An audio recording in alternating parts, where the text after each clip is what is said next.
Hello, welcome to my channel.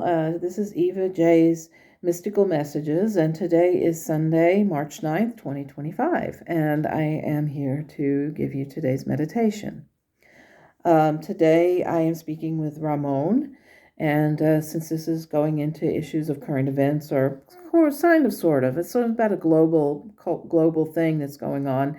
I'm affixing the for entertainment purposes only tag so that people know that I am doing this just because I want to do it and because for me it's a spiritual practice. So I'm going to go on ahead and read today's meditation. Today is day number 18 and it's March 9th, 2025. And I started out by saying, today we are having a warm and sunny day. And Ramón says, it must be good. It would be good if you got out into it. The warmer weather should inspire you to take a walk and enjoy nature's wonders.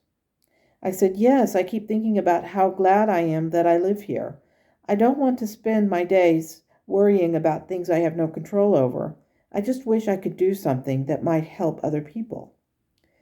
And Ramón says, be patient, Yvette. You are doing this by putting these out there.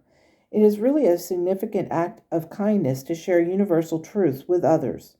The interesting thing about all of this is how much of the planet is in a state of heightened vibrations. This is not an accident. The religious right are also facing their own comeuppance. They believe that God and Jesus will deliver them, but it is only through shaming others and keeping them out. This is all completely transactional. Do you sometimes wonder why a demagogue had managed to access control over the people? Let me tell you why this is not the phenomena that you are witnessing. As you experience growing up, you were often told by religion or religious leaders that in order to obtain everlasting life, you have to take Jesus as Lord and Savior. Well, guess what? People who do not believe in God or Jesus were never cast away from the light. It's like the notion of Santa Claus. Religion goes by the same sort of conceptual imagery. In order to get a special toy, as in salvation, the child or adult has to be nice or, quote, accept a notion of a Savior who died for their sins. Do you see how utterly heartbreaking that is? Conditions, our expectations, transactions, all of it is a notion that salvation or heaven is earned as opposed to accepted. Mankind has fallen into this whole dichotomy of conditions and tit for tat. People believe that the basis of belief is a force of consequence. Belief is just what it is. It is an idea based on a notion of the existence or non-existence of something. What may come as a surprise to people, God or the Creator does not care if you believe in him, her, or it. The reality is, God or the Creator, and by extension the entire universe, operates on a cause and effect system. If you go into something like beliefs and base it all entirely on hypocrisy or on punishment, then try it. Try to go and respond in a hateful manner and see what happens. Jesus may have existed 2,000 years ago, and I will tell you, yes, he did. But do you honestly believe that he would want humanity to go and steal food out from the mouths of babes? Or tell people that they can or cannot do based entirely on the twisting of his words? He would say no to all of that, and he would respond as he did when he turned up those tables and told the money changers to go pound sand. The reality is, when you look at Jesus in the historical context, what you must see is a socialist radical by today's standards. Jesus would be standing alongside people like Sanders, Trudeau, or Zelensky, and not the money changers in the White House looking for his next big con. He would not be shouting hooray to the man who is trying to shoot missiles into the sky, watching them explode and destroying the Gulf of Mexico's natural habitat, just as an experiment to see if he can make himself richer. The reality of today's world is not in trying to make money. People align themselves closer to the Christ-like presence by raising the vibration, by meditating,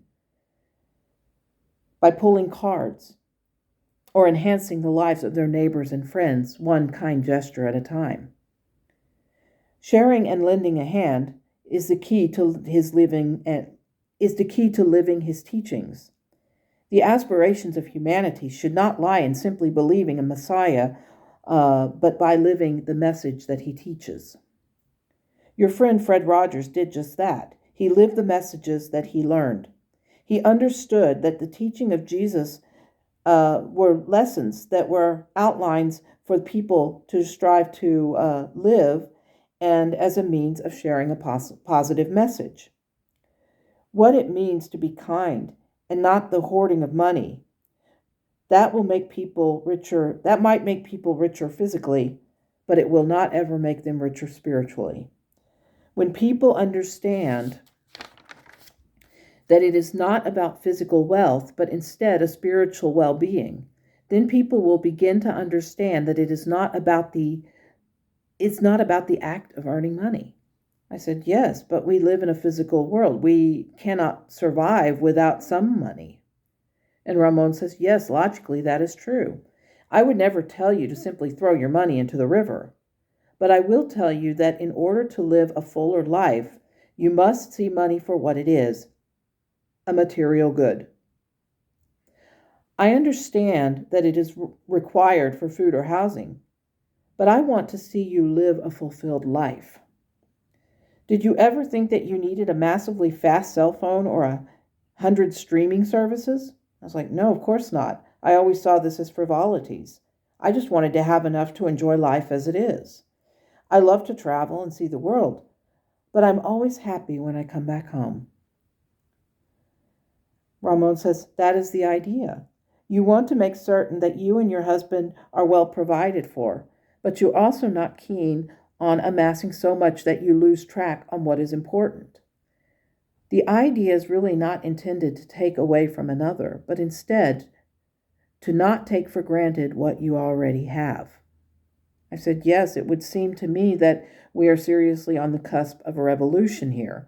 When you have so many who believe that wealth is equated to success, then you know that something is not right.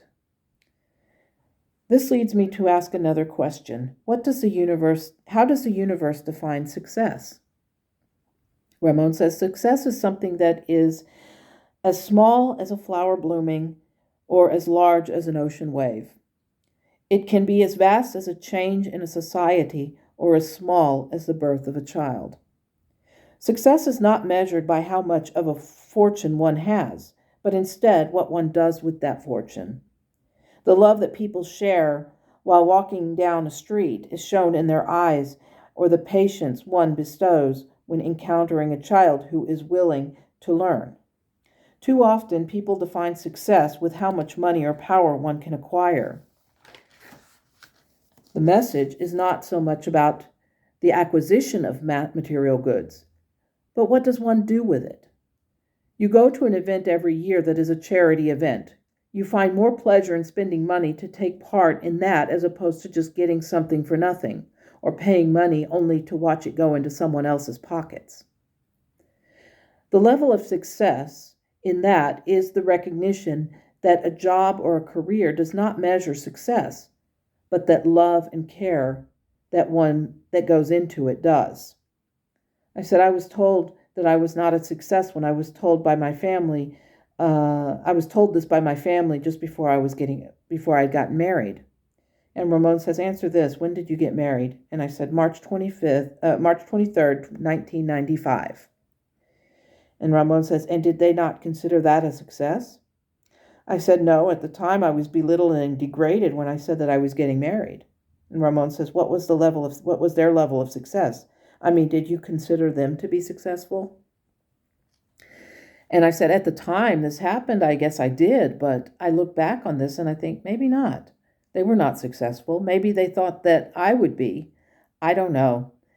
Divorced and maybe living on the streets. And Ramon says, do you think that is what they wanted? I said, maybe. Ramon says, it would seem to me that the gauge of success or failure is a bit obtuse. They perhaps considered you unsuccessful, or like the issue with you going to Russia, a means of jealousy. I said, I don't follow. Ramon said this. Okay, think about it in these terms.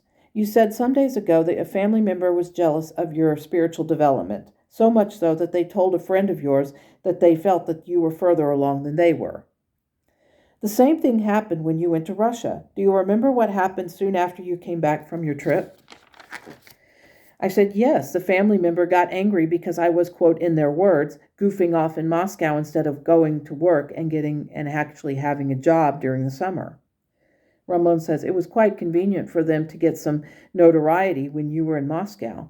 But when that notoriety ended for them, they went back to attacking you. Then something happened when you got back from New Jersey and then later Germany. The attacks kept coming. When you decided to not put up with them any longer, then the person in question got angry. Do you see this idea is playing out everywhere? The planet is experiencing the same level of abuse that you have dealt with in the past. Now you are becoming aware that many of your experiences are being related to on a global level. Let me try to explain what is happening based on the news you are hearing on a daily basis. I will refrain from using the name of the person because I assume that everyone will know instinctively who it is that I'm referring to.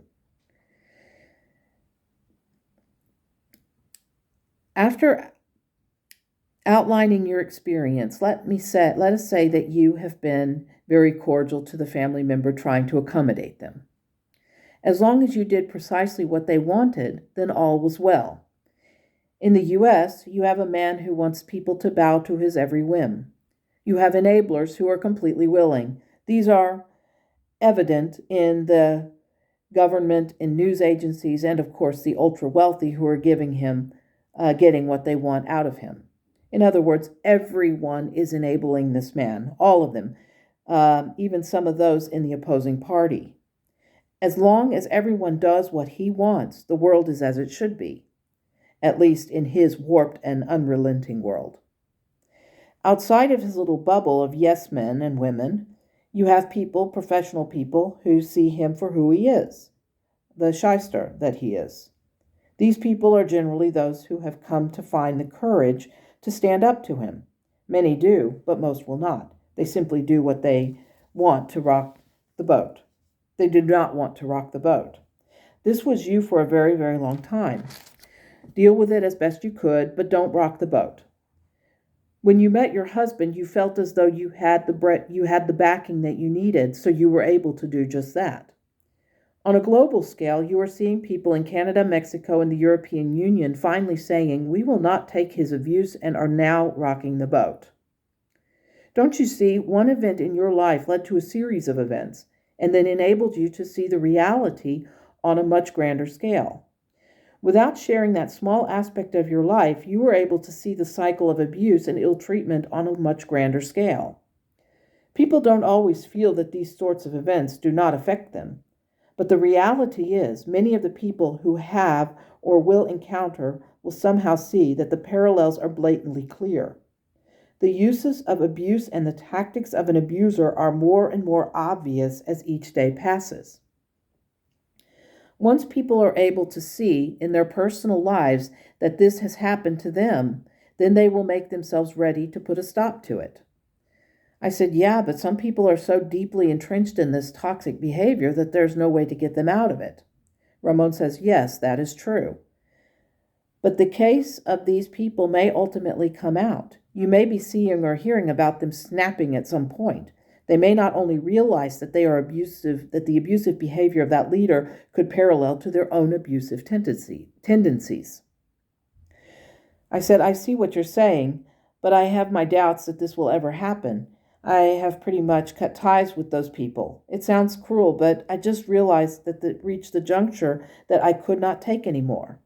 Ramon says, the condition of narcissism is a real one, and most of the people who have yet to realize it, they may have not recognized it until they make their transition.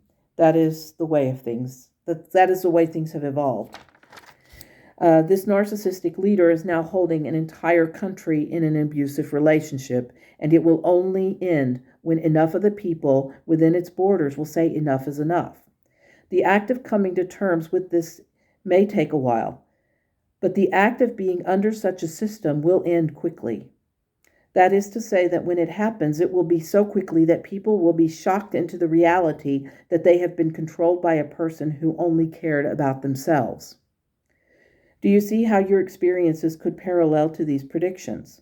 You lived through this, and then when you broke free from it, you suddenly felt like you had stepped out into the clearing. I said, yeah, everyone keeps mentioning this analogy of the meadow. And Ramón says, yes, because on a very grand scale, people are at this precipice. They are stepping out into the meadow. More and more people, by ways of countries, are doing this. And as more people see what those countries are doing, they are finding the courage of doing so as well.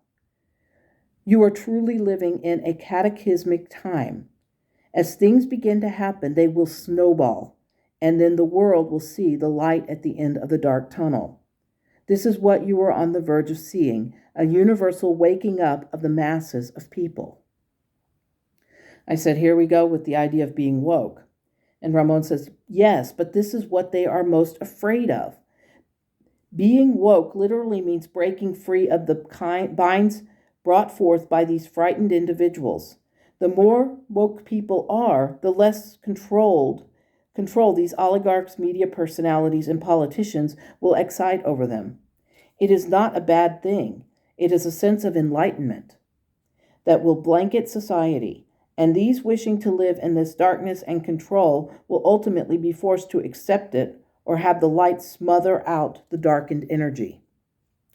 This will be the dawning of a true golden age. I said, you make it sound almost Narnian, where new Narnia replaces the old. So if I'm understanding all of this correctly, the empire that was the U.S. may fall, but it will be replaced by something grander and even more stable. Ramón says, exactly. This will not be a time of grief, but instead a time of glee and jubilation. The old ideas and ways and the old leadership of hate and distrust will fade away into the lessons of the past. But as this is a big but, you have to have courage to step into this moment of great change. Many people are afraid to, but the more courage they see, the more ready and able they will become. This is a time of great hope and glorious expectations, not of fear and trepidation. Just remember this each time you find yourself worried about venturing forward. Now is not the time of asking what if, but rather, when I do this, I will embrace the consequences. There will always be consequences, but in this instance, the consequences will be encased in hope and joy. And I said, thank you, Ramón. This has been very enlightening. And Ramón says, as well it should. And that's the end of the meditation. So yes, this was a very, very long meditation. This was very, very intense. It had a lot of information in it. And I hope that this will bring you a little bit closer to a positive feeling about the future and about what is coming.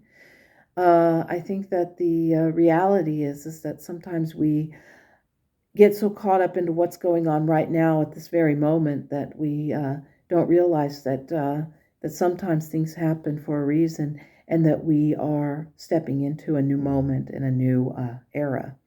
I do believe that there will be a golden age, but I do not think it is what the present leader of the U.S. thinks it is. I think it is going to be something even grander that will be the result of revolution, of people stepping up and saying we are not taking what they are offering us anymore. And I think that is the hope in today's meditation. So I wish you a wonderful day. I hope that you will take advantage of the weather if it's beautiful where you are. Right now in Germany, it's beautiful with a clear, sunny sky. And I think I'm going to go out and take advantage of it. So I wish you a wonderful day. Take care. And as always, namaste.